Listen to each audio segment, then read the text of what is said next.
So what is the power of three, and what does it have to do with traumatic spiritual awakening? Welcome back to part 2 of my series, Traumatic Spiritual Awakening. I'm talking today about the power of three. And what three am I talking about? I'm talking about the powerful combination of fear, love bombing, and abuse.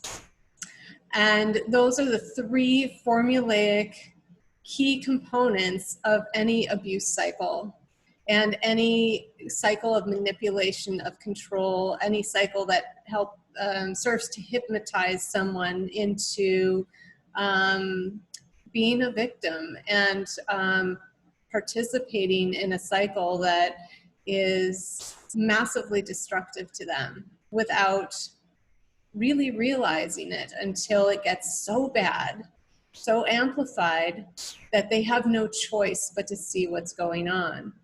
And so I'm using my own personal experience of my journey through being in a cult for 3 years and escaping, and my recovery journey after that, the spiritual awakening that took place as a result.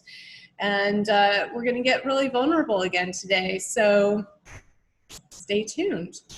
So talking about fear, so the first thing that happened when I met the cult leader was that he started to instill fears in me, talking about what I needed to fear. And I had some of my own fears already, and he could pick up on that really easily. So he just played into those.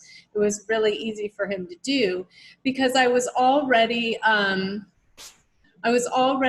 in fear about money and in fear about how I looked, about my weight, because I had just come out of having a really bad case of pneumonia, which that's a whole other story of why I ended up that sick. There was, I was calling in some big changes. This cult was part of that journey as well.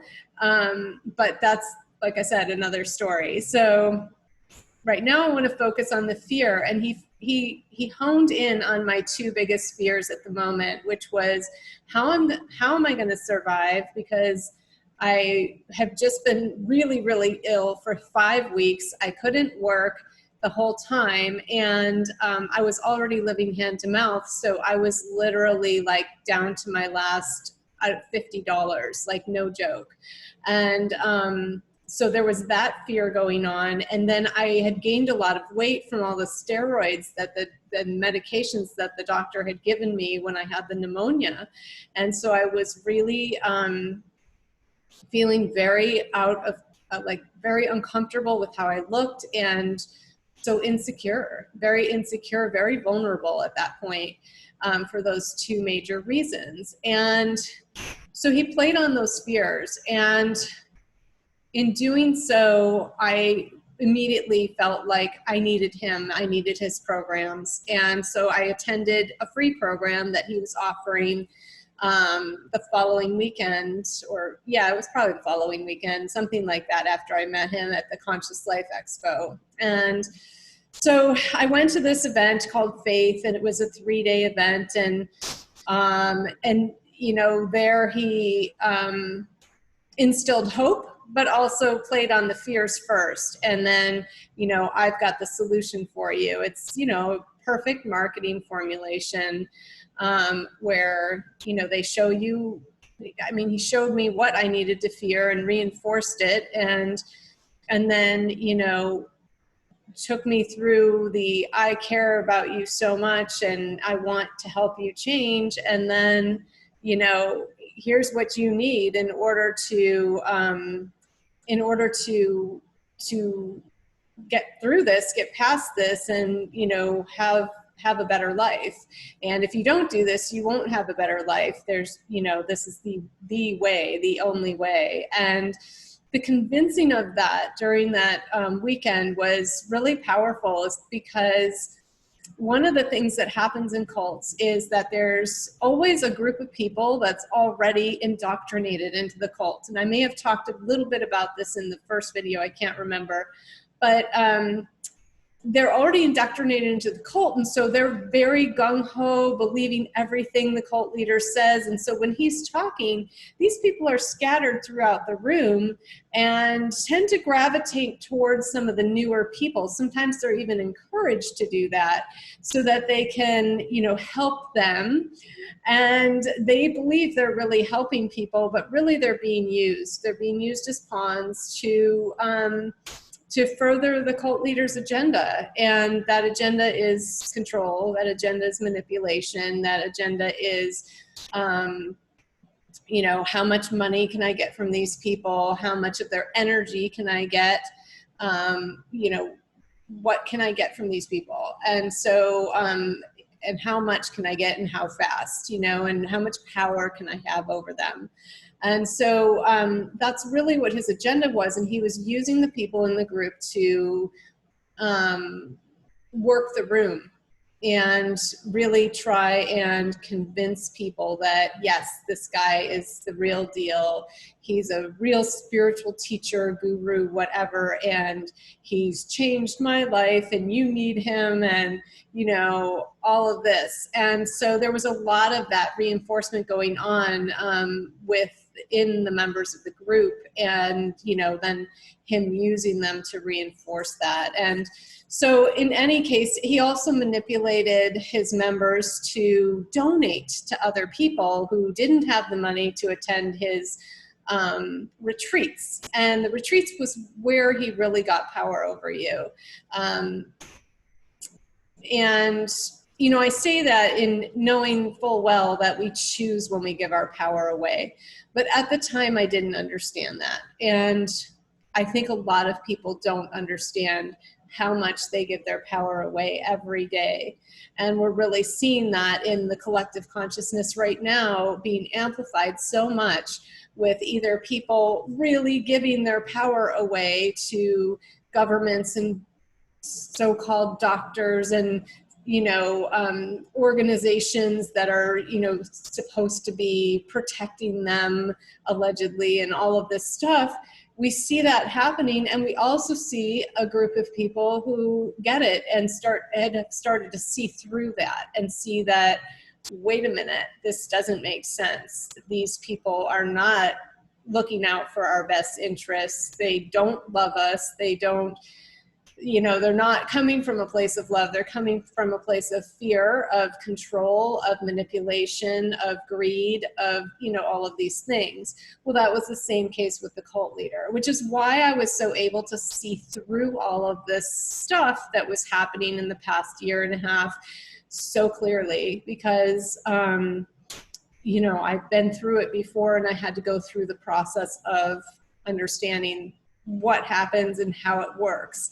And so in my studies of how do cults work and what the hell happened to me, I started unraveling the formula that he was using on me repeatedly, and the cycle of abuse I was in, and the cycle of control and manipulation that I chose to participate in for so many years. And so, you know, when I went to this retreat, he created this exponential fear in me that, and I shared this in the first video, that I was full of demons and that he was the only one who could remove them from me, that he had some God-given power to pull demons out of me, and he could see them and he could remove them, and I needed him to do that or I was fucked. And, you know, like, that was it. So, so I was convinced that that was happening. And then, you know, then came the love bombing. I'll help you. I'll protect you. I'll take care of you. I'll never let anything happen to you. I will, you know, take these demons out of you. I will show you the way to love and, you know, exciting life and money and being thin and healthy and, you know, all of this stuff and all the things I wanted, right? And, you know, this idea of higher love that he created that he didn't really know anything about, but he created a great fantasy about something that can actually be attained, I'm finding out now, but at the time it was a fantasy because he was not really truly taking us there. And And so anyway, you know, there was this love bombing process. And then after that came the abuse again. So first instilling the fear and, you know, starting to, through doing that, telling me I was a thief, I was a liar, I was a whore, like all these different horrible things that he had me start believing about myself that really weren't true, to the extent that he was hammering them into my brain, you know, and really shaming me for any mistakes I had made in the past or anything that I had done that was maybe out of integrity with the truth of who I am or whatever. And I'm really using that to be very punishing. And so that's where the abuse then came in, you know, is first instilling the fears and the confession of everything that you think you've ever done that was wrong, and then the love bombing, I'm going to take care of you, I'm going to help you through this, and then the abuse, taking everything that he learned about you through the fear process and the love bombing process, because you would tell him things and all of that, and then he'd turn it around and start abusing the crap out of you. You know, verbal abuse, criticism, judgment, name calling, public and private shaming, physical abuse, you know, through certain dress codes. There's a big one. Dress codes can be very abusive, and there was an expectation set up of how women and men would dress, how they would walk, how they would sit, how they would talk, how they would behave, how they would move their body or not move their body to be considered truly feminine or truly masculine. It was really highly abusive.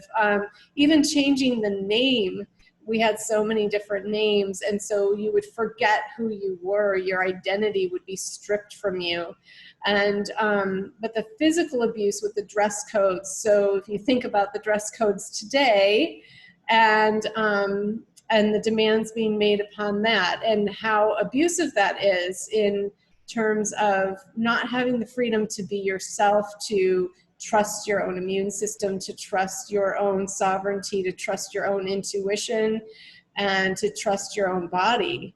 And so, but back to the cult experience, you know, he had these retreats that he would take us on, and he'd take us out of the country, and, you know, it would be all about sleep deprivation, sensory deprivation or overload,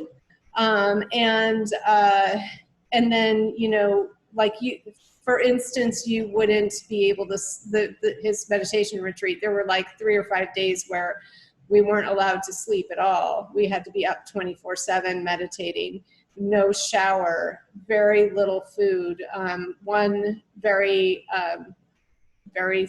small meal a day, which was basically a very basic soup.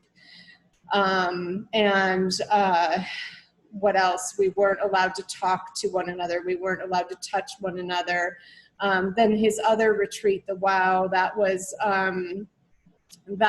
you know, kind of abusive too, in a way, because it was not in a way, it was physically abusive. You know, we would have to hold our body in particular positions for 45 minutes or an hour. You'd be with your arms in the air, and they'd be shaking, and they'd be in pain, and they'd go numb, and you were supposed to love through the pain and love through, and it was just insanity, you know. And yoga poses that we would have to hold for like ridiculous amounts of time, and if you broke the pose, then you know, were ruining the spiritual elevation of the entire group, and the group was depending on you to be able to do this. And, you know, like I had some physical limitations at the time that being shamed for not being able to hold the pose was really, really, really detrimental to me, and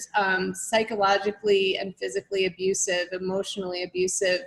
And so there was a lot of that going on, and, you know, we see a lot of that going on today. Like if you don't do certain things to your body, you know, and put certain things in your body, then you're being shamed, you're not being accepted. If you don't stay a certain distance away from other people. You're being shamed, you're being judged, you're being called selfish, you're being called ignorant, you're being, you know, there's a lot of judgment going on. And there's a lot of judgment going on the other way too. If you do get this, and you know someone else thinks that it's not good, it's dangerous and all of that, and they have their reasons for thinking that, but everyone has their own right to sovereignty, to doing what they want with their body. And you know, this was something I had to learn through my cult experience, through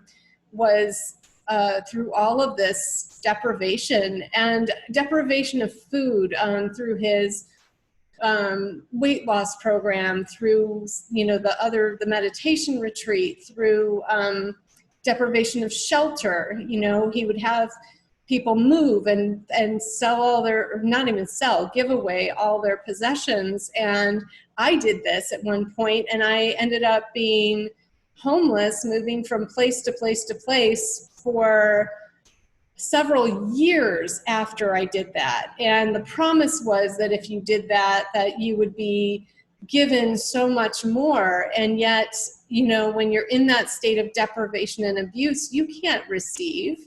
You can't receive. And so, you know, I was in this state of poverty and deprivation for so long after that. It was not that it was new to me from before I met him, but it exacerbated it to such an extent that I had to start looking at it. And it still took me years after I left the cult to be able to do that.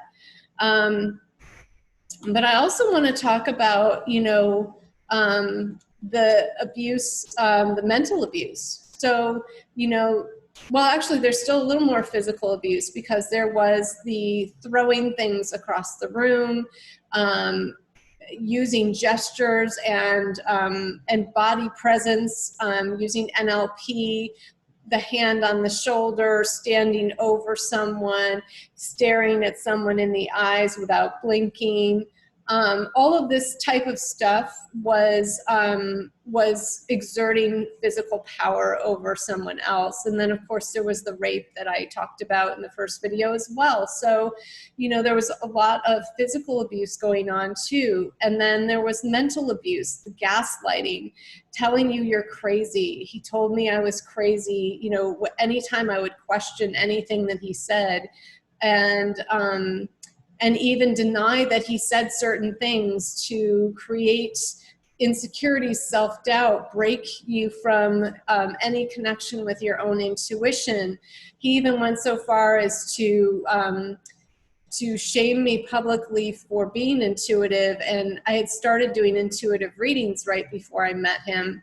And he shamed me publicly for it and exaggerated everything, saying that I had been claiming I was psychic and that I was, you know, misleading all these people and all of this stuff, and created a whole bunch of drama. And really that wasn't true. I had just started to lean into trusting my intuition more and offering some intuitive readings to people. And people came back to me 10 years later and said, you know, you were totally spot on. I didn't get it at the time. But, you know, so it's like, but that doubting yourself. And so I started believing I was a fraud and, you know, all of this. And gaslighting, you know, when I had the Kundalini awakening, and, you know, I had the psychotic break as a result, and, you know, telling me that I was crazy. And so after that, I didn't trust myself at all. I didn't trust myself to decide, you know, what to eat or when to shower or what to wear or what color my hair should be or anything. And I depended on him for all of that.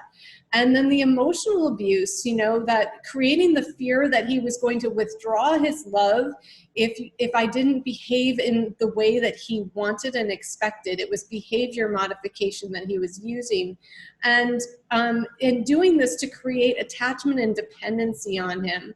And, you know, we're seeing that again today. We're seeing that, you know, where, okay, well, if you don't get the then you're not going to get to go here, and you're not going to get to go do this, and you're going to be barred from doing that, and you know, you might not be able to travel, and you might not be able to go buy your groceries, and you won't be allowed in amusement parks or stadiums or you know, big music events. You'll be deprived of all these things that you love to do if you don't do what I want you to do. And, you know, first it was like, okay, create the fear and, you know, scare the crap out of people that if you don't do this, you're going to die, and everybody's going to die. And if you don't do it, other people are going to die, and that's going to be your fault. And, you know, all of this stuff. And then, oh, well, we love you, we care about you, we want to help you, and look what we created for you so that, you know, you can be safe and everyone you love can be safe, and you don't have to be responsible for other people dying and all of this. And now we're being bullied into doing what they want us to do, you know, doing this and wearing these. And if you don't do that, we're taking everything away that you love, or even basic necessities. And that's what's being threatened right now. And, you know, your kids aren't going to be able to go to school. You won't be able to go to school. You won't be able to work. You won't have income. You know, all of this stuff. Oh, and by the way, we're withdrawing unemployment right at the moment that we're trying to bully you into taking this, and telling your employers that you have to have it in order to work. So do you see the manipulation there? Do you see the cycle of abuse? And us having to stand up in our sovereignty and say, no, we're not doing this, and you're not getting away with that. We're not complying. And this is what I had to go through in my awakening process in the cult, you know, where I finally had to say, no, enough's enough. I see what you're doing now, and I'm not going to participate in this anymore. Screw you. I'm out of here. And that's where we are today. That's where we are today. But then, you know, it goes beyond that, because so when you're in this cycle, it just keeps going in a circle, and it's super powerful because of that 3 amplification. If you know me as a quantum numerologist, you know I talk about the number 3 a lot. And I chose to talk about this on a 3 energy day because this is all about amplification. And so this goes in a cycle of 3 and just keeps repeating. So you do the abuse, you go back to the love bombing, then you go back to the fear and into the abuse, and it just keeps cycling. It keeps cycling. It keeps cycling. And this is the same thing we see in battered women syndrome. And I'll tell you what happened. One of my first things that I ended up doing to help me heal from my cult experience when I first came out, I landed at a shelter for abused women. And I wasn't living there. That probably would have been more traumatic for me in ways because of all of the people that were there and the children and how much trauma everyone had been in, and putting all those people in one place. My God, that's tough. But I did benefit a lot from the group therapy that I received there and the private therapy. But the group therapy really opened my eyes, and so did the intake form. And I don't know if I talked about this in the first video, but in the intake form, I was really shocked. It was that in of itself was an awakening to how much abuse I had been receiving and how much I had subjected myself to, because they had a scoring system of, 4 different categories of scores, from least abusive situation to extreme abuse. And when I, filled out the survey and then added up my score, I ended up right on the border of the highest level extreme abuse and the section right below it. I was right at the top end of that 3rd section, and I was shocked because he never hit me. And so I was like, he did rape me, but he never hit me. And it wasn't like I never got beat up, physically, but boy, was I beat up in every other way. And then when I started doing the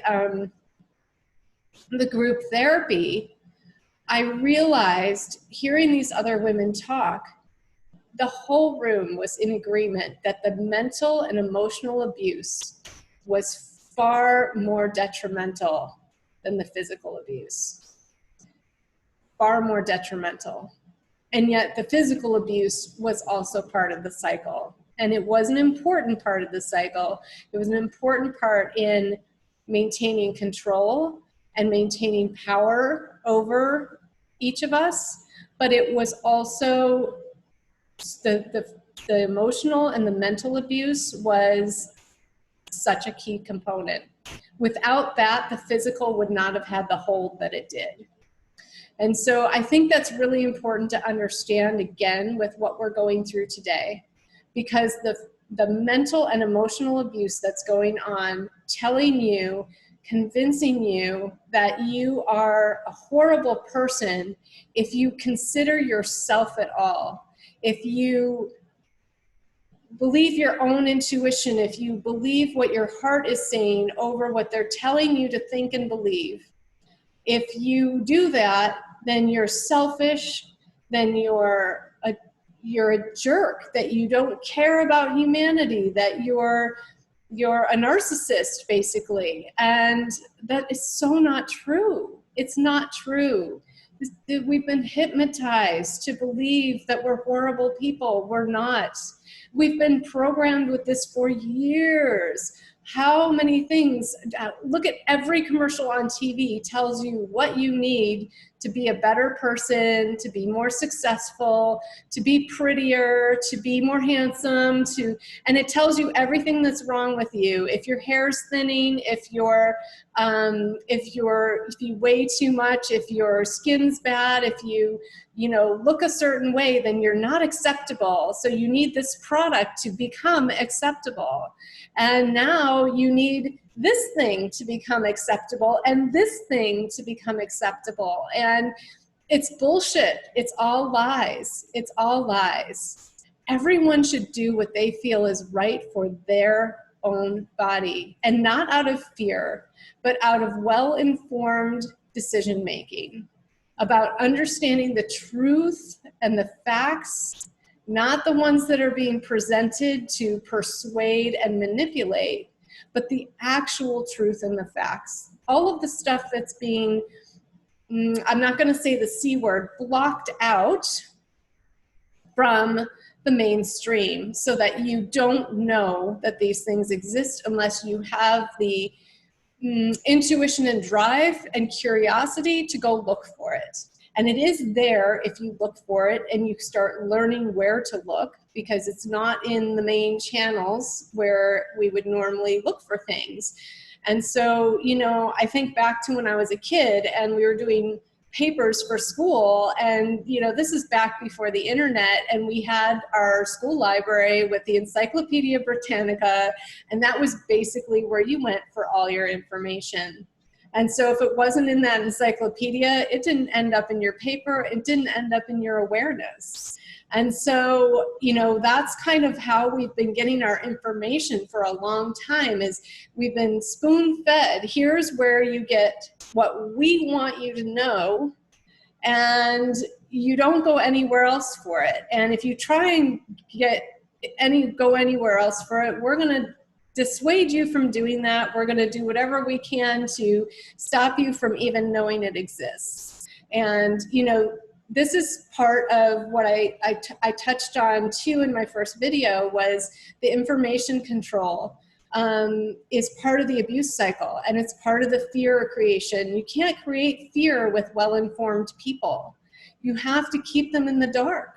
You have to keep them in the dark. And so, he did a lot of things to do that with us. And, for me, one of the things he did is he kept me so busy all the time doing things for him and doing things that he told me I needed to be doing, that I didn't have time to even look at anything else, read another book, talk to a person outside the group, anything like that. And that's another thing, is keeping people in the group and only trusting the group and only trusting him. Because even within the group, he created distrust among the members so that we wouldn't share information. We wouldn't share what he told that person with that person and all that, because if we started sharing information, we'd start finding out about the manipulations and all of the secrets he was keeping and the affairs he was having with multiple women and what he was telling the men about how to break a woman like a horse, and you know, all of these different things would start coming out if we started sharing information. And so we're seeing that now, you know, as more and more people are trying to share information to help other people see what's really going on. And there's a lot of information out there, and you know, being open to it, but also using your discernment, your intuition, and your heart to really tell you what's true for you, and allowing yourself to go beyond the hypnosis that's been there for so long, the programming, the cycle of abuse that we've all been in, and allowing that awareness to come in, and you know, and then moving through the next stages of that. You know, that awareness is going to bring a lot of emotion up, and you know, today we're in the King of Hearts energy, and it's all about emotional mastery. It's all about feeling everything, being willing to feel everything, and being willing to being a master of those emotions. So even though you're allowing yourself to feel everything, you're also not being run by it. So even if you're feeling fear or anger or depression or victimized or any of those things, you can also choose to move into more empowered states, because that king is sovereign, he's empowered. And you know, this is the learnings that I got from this experience I had of 3 years in this cult and 6 more years recovering from it, and really starting to come and step into my own sovereignty. And I know that, well, my hope is that people who are waking up right now, who are having their own spiritual awakenings or having new levels of spiritual awakenings, will be able to move through this more quickly than I did. And there's a lot of support out there for you. And it's one of the reasons that I'm so passionate about what I do with the Brain Game, because I help people master their emotions. I help create that awareness on a deeper level, and I help people come into acceptance, forgiveness, responsibility, and then move through the more fun parts of life, like activating your dreams and big visions and accelerating them, creating momentum, and actually realizing them in your life.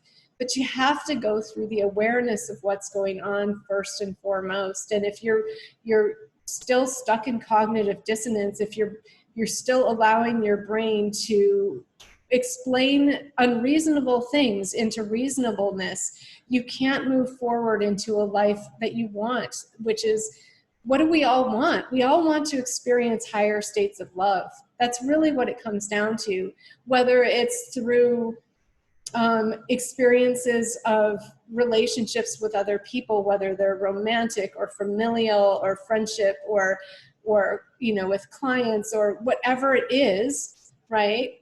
We want to experience those higher states of love. We want to experience higher states of love with money, with wealth, with our health, with our own body, right? These are the things that we all want. We all want to experience wealth in our life, and that is wealth of everything, you know, health, money, relationships, and personal spiritual expansion, our spiritual growth, our connection with source and with our higher self and with all of the other collective whole, whether they're physical or spiritual beings or both, right?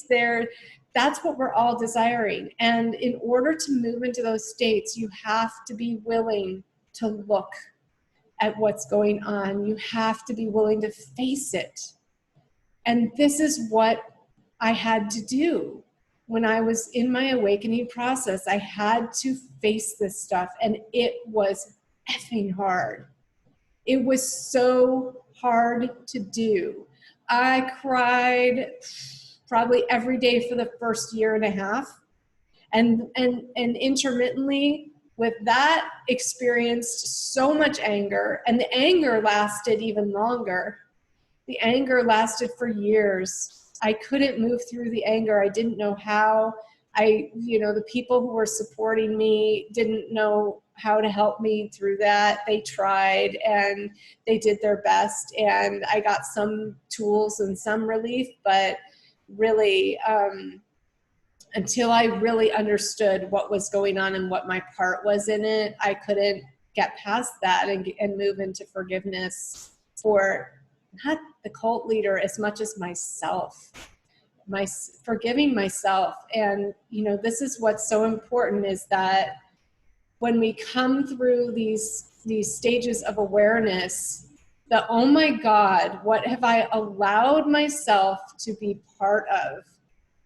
What have I allowed my family to be part of? How have I perpetuated these lies?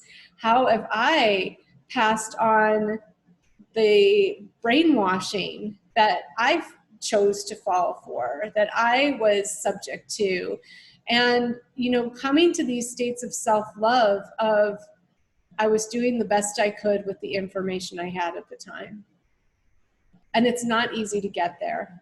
It's when you have such a big awakening and such a huge realization of all the shit that you've participated in, all the drama, all the victimization, all the bullying, all the rescuing, all of the, the lies that you fell for, all of the manipulation you fell for, and wholeheartedly supported. I think that was the other thing that was so hard for me, is I promoted this guy like with all my heart to everyone I knew on social media, and I brought so many friends into this group, and I felt so much shame and guilt around that.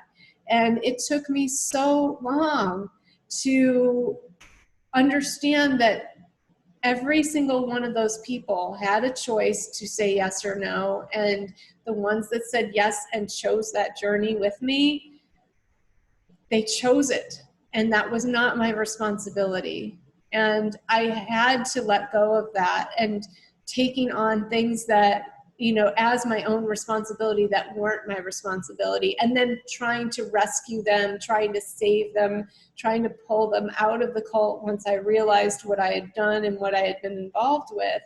All of that, right? So we'll talk more about that later, but I just wanted to mention that because part of the awareness makes, like, when you're coming into awareness about the cycle of abuse that you've participated in, that you've been victimized, that you've chosen to play this role as victim, even if you're not coming into that awareness yet of that you chose it, and that's okay. You might be arguing with me right now through the screen. That's okay. You don't have to be there. You probably won't. When you first come into this stage of awareness, you're just starting to realize that it's all been a lie. And it's devastating when you realize your entire life, everything that you've known, everything that you've believed is a lie. It's devastating, and you feel lost and confused and angry and afraid, and you can have really irrational fears and make really bad choices for yourself because of those fears and the anger and all of those emotions, when you don't have emotional mastery, and when you're not able to see how you've really been perceiving things and what your part in that is. And we do all have a part, and you will come to that understanding. Be patient with yourself. Be loving with yourself as much as you possibly can at this point in your process. And if you're around someone who's going through this process and you've already been through it, remember where you were at that point too, and what it was like, and show them as much love and compassion as you can, and help them as much as you can, and also know that they don't need rescuing. Guide them if they ask for it, and if they don't, be willing to step back and allow them their process, allow them their space, give them the dignity of that. That's where we're all sovereign beings. That's how we act like the King of Hearts. We love without judgment. We love with compassion. We love with providing one another with the space and the dignity of having our own journeys. And through that, we rise together in love. I'll see you next time for part 3.